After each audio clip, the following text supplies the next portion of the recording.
আপনি কি জানেন 2027 সালের আইপিএল নিলামের আগে কলকাতা নাইট রাইডার্স এমন একটা ফোফার প্ল্যান বানাচ্ছে যা শুনলে আপনার মাথা ঘুরে যাবে। হ্যাঁ, ঠিকই শুনেছেন, ক্রিকেট দুনিয়ায় তোলপাড় ফেলে দেওয়া এমন দুটো নাম কেকেআরের খাতায় উঠেছে যা কেউ স্বপ্নেও ভাবেনি। বিশেষ করে একটা নাম তো পুরো বিশ্ব ক্রিকেটের সবচেয়ে বড় ম্যাচ উইনার, যাকে দলে নিলেই নাকি ট্রফি একদম পাক্কা। আর অন্যজন এমন একজন অলরাউন্ডার যাকে কম দামে পেলেই কেকেআর ছো মেরে তুলে নেবে। কে সেই দুই মহাতারকা, আর কেনই বা কেকেআর তাদের পেছনে কোটি কোটি টাকা উড়াতে চাইছে?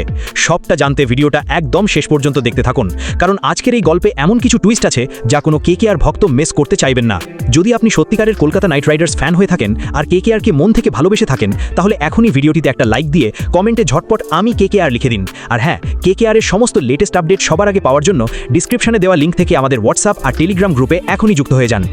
এবার আসা যাক আসল কথায়। ক্রিকেট প্রেমীরা প্রায়ই একটা কথা বলেন যে কলকাতার ম্যানেজমেন্ট নাকি সব সময় ভুল সিদ্ধান্ত নেয়।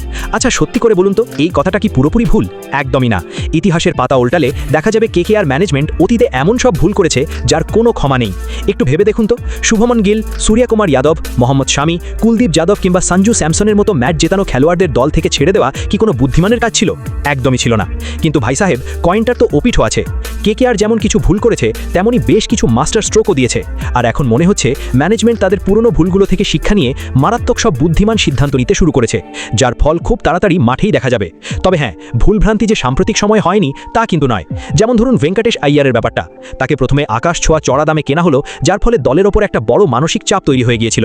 আর তারপর যখন ফর্মের একটু এদিক ওদিক হলো, অমনি তাকে দল থেকে ছেড়েই দেওয়া হলো। এখন দেখুন, রয়্যাল চ্যালেঞ্জার্স ব্যাঙ্গালোরের হয়ে 2026 সালের সিজনে ভেঙ্কটেশ আইয়ার কেমন দুর্দান্ত পারফর্ম করলেন। আরসিবির বেশ কয়েকটা রূপকথার জয়ের পেছনে তার অবদান ছিল অপরিসীম। ভেঙ্কটেশ কিন্তু একজন প্রপার অলরাউন্ডার, কিন্তু কেকেআর তার ভেতরের সেই বোলিং প্রতিভাটাকে ঠিকঠাক ব্যবহারই করতে পারল না। দল যদি তাকে একটু সময় দিত আর তার উপর ভরসা রাখত, তাহলে সানরাইজার্স হায়দ্রাবাদ যেভাবে নীতিশ কুমার রেড্ডিকে তৈরি করেছে, কিংবা মুম্বাই ইন্ডিয়ান্সের রোহিত শর্মা যেভাবে হার্দিক পান্ডিয়াকে গড়ে তুলেছিলেন, ঠিক সেভাবেই ভেঙ্কটেশ আইয়ারও কলকাতার জন্য সম্পদ হতে পারতেন। চেন্নাই সুপার কিংসও তো শিবম দুবেকে ঠিক এভাবেই ব্যবহার করছে। কেকেআরের সামনেও সেই সুযোগ ছিল, কিন্তু অধিনায়ক আর ম্যানেজমেন্টের দূরদর্শিতার অভাবে ভেঙ্কটেশকে দিয়ে ঠিকমতো বলই করানো হলো না। আর সুযোগ হাতছাড়া হতেই আরসিবি সেই সুযোগ লুফে নিল।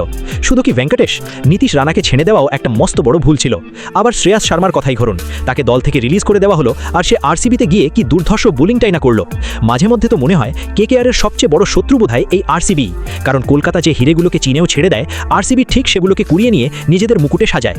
ফিল সল্টকে কলকাতা ছাড়লো, আরসিবি তাকে নিল, আর সে আরসিবিকে পরপর দুটো ট্রফি জিতিয়ে দিল। ভেঙ্কটেশ আইয়ারকে ছাড়লো, সে আরসিবিকে চ্যাম্পিয়ন বানালো। শ্রেয়াস শর্মাকে ছাড়লো, সেও আরসিবি ট্রফি জয়ের নায়ক হয়ে গেল। অর্থাৎ কেকেআর হিরে তৈরি করে আর তার ফায়দা তোলে আরসিবি। গত 2-3 বছরের আইপিএলের পরিসংখ্যানের দিকে চোখ রাখলে এই ধ্রুব সত্যটা জলের মতো পরিষ্কার হয়ে যায়। এইসব ভুলের খেসারত দিতে দিতে এবার কেকেআর 2027 সালের মেগা নিলামের আগে আবার একটা মস্ত বড় সংকটের মুখে এসে দাঁড়িয়েছে। সংকটটা কিসের? সংকট হলো অলরাউন্ডারের, কারণ দল তো তাদের হাতের সব ভালো ভালো অলরাউন্ডারদেরই ছেড়ে দিয়ে এখন খালি হাতে দাঁড়িয়ে। ভেঙ্কটেশ আইয়ার নেই, আন্দ্রে রাসেলের মতো কিংবদন্তিও আজ দলে নেই। আর রমনদীপ সিং, তাকে যেভাবে গ্রুম করা উচিত ছিল, যেভাবে বাকি দলগুলো তাদের অলরাউন্ডারদের সুযোগ দিয়ে ম্যাচ উইনার বানায়, কেকেআর রমনদীপকে সেভাবে ব্যবহারই করতে পারল না। নীতিশ কুমার রেড্ডি যদি হায়দ্রাবাদের হয়ে ম্যাচ জেতাতে পারেন, তাহলে রমনদীপের মধ্যেও সেই একই ক্ষমতা ছিল, কিন্তু সঠিক রণনীতির অভাবে তার প্রতিভাটাই ঢাকা পড়ে রইল। এদিকে ক্যামেরন গ্রিনের পারফরমেন্স নিয়েও কিন্তু হাজারো প্রশ্ন উঠছে।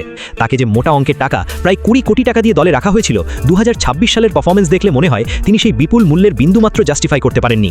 শুরুর দিকের ম্যাচগুলোতে তো তিনি বলই করতে চাইলেন না। সত্যি বলতে এই বিদেশি অলরাউন্ডারদের, বিশেষ করে অস্ট্রেলিয়ান ক্রিকেটারদের একটু বেশিই বায়না থাকে। তাহলে এখন উপায় কি?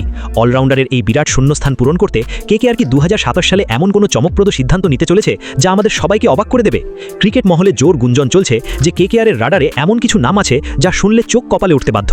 প্রথমে শোনা যাচ্ছিল নাকি কেকেআর হার্দিক পান্ডিয়ার পেছনে ছুটছে, তাকে দলে নেওয়ার জন্য নাকি জোর চেষ্টা চালানো হয়েছিল। কিন্তু ভাই সাহেব, সেই চ্যাপ্টার এখন পুরোপুরি ক্লোজ হয়ে গেছে।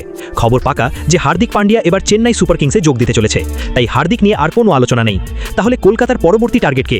সেই তালিকায় 1 নম্বরে যার নাম আসছে তিনি হলেন স্যাম কারন। ইংল্যান্ডের এই বাঁহাতি পেস অলরাউন্ডারকে নিয়ে কেকেআর ম্যানেজমেন্ট অত্যন্ত সিরিয়াস। যেহেতু ক্যামেরন গ্রিনকে ছেড়ে দিলে কলকাতার পার্স বা বাজেট থেকে 25 কোটি টাকা বেঁচে যাবে, তাই সেই বিপুল অর্থ থেকে 15 থেকে 20 কোটি টাকা তারা অনায়াসেই স্যাম কারনের পেছনে খরচ করতে প্রস্তুত। স্যাম কারন ডেথ ওভারে ভালো বল করেন, আবার লোয়ার অর্ডারে এসে বড় বড় ছক্কাও মারতে পারেন।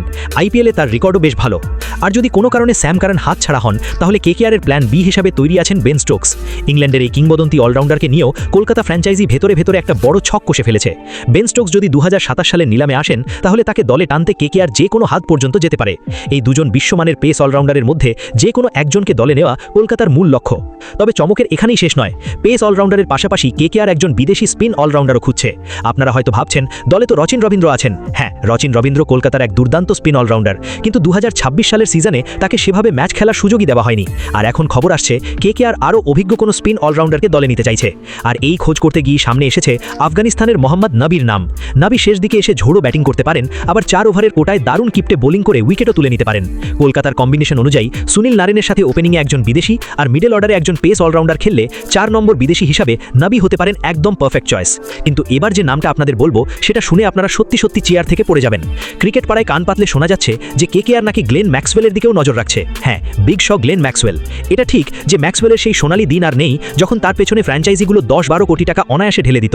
আইপিএলে তার পারফরমেন্স বরাবরই একটু খামখেয়ালি, কিন্তু নিলামে যদি ম্যাক্সওয়েলকে একটু কম দামে মানে 1.5 বা 2 কোটি টাকার আশেপাশে পেয়ে যাওয়া যায় তাহলে কেকেআর তার জন্য ঝাঁপাবেই। কারণ কলকাতা খুব ভালো করে জানে ম্যাক্সওয়েল ফর্মে থাকলে পুরো সিজনে অন্তত 2 বা 3টে ম্যাচ নিজের একার দমেই জিতিয়ে দেওয়ার ক্ষমতা রাখেন। আর ম্যাক্সওয়েলের মতো একজন মারকুটে ব্যাটসম্যান দলে এলে শুধু দলের খেলাই বদলাবে না, কেকেআরের ফ্যান ফলোয়িং আর ব্র্যান্ড ভ্যালুও এক ধাক্কায় আকাশ ছুঁয়ে যাবে। কারণ ম্যাক্সওয়েলের ব্যাটিং বিনোদন দেখতে মাঠের আপমর দর্শক ভালোবাসেন। তাহলে ভাবুন, একদিকে স্যাম কারেন বা বেন স্টোকসের মতো বিধ্বংসী পেসার আর অন্যদিকে নবী বা ম্যাক্সওয়েলের মতো স্পিন জাদুকর। এই মেলবন্ধন যদি সত্যি সত্যি ঘটে যায় তাহলে 2027 সালের আইপিএলে কেকেআরকে আটকানো কিন্তু যে কোনো দলের পক্ষে অসম্ভব হয়ে দাঁড়াবে। ম্যানেজমেন্টের এই নতুন পরিকল্পনা নিয়ে আপনার ঠিক কি মনে হয়? আপনার মতে কি গ্লেন ম্যাক্সওয়েলকে কলকাতার দলে নেওয়া একদম সঠিক সিদ্ধান্ত হবে, নাকি কলকাতার অন্য কোনো অলরাউন্ডারের পেছনে যাওয়া উচিত? আপনার মূল্যবান মতামত অবশ্যই কমেন্ট করে আমাদের জানান। ক্রিকেটের এমন আরও রুদ্ধশ্বাস ইনসাইড স্টোরি আর কেকেআরের প্রতি মুহূর্তের খবরাখবর পাওয়ার জন্য আমাদের সাথেই থাকুন। ধন্যবাদ।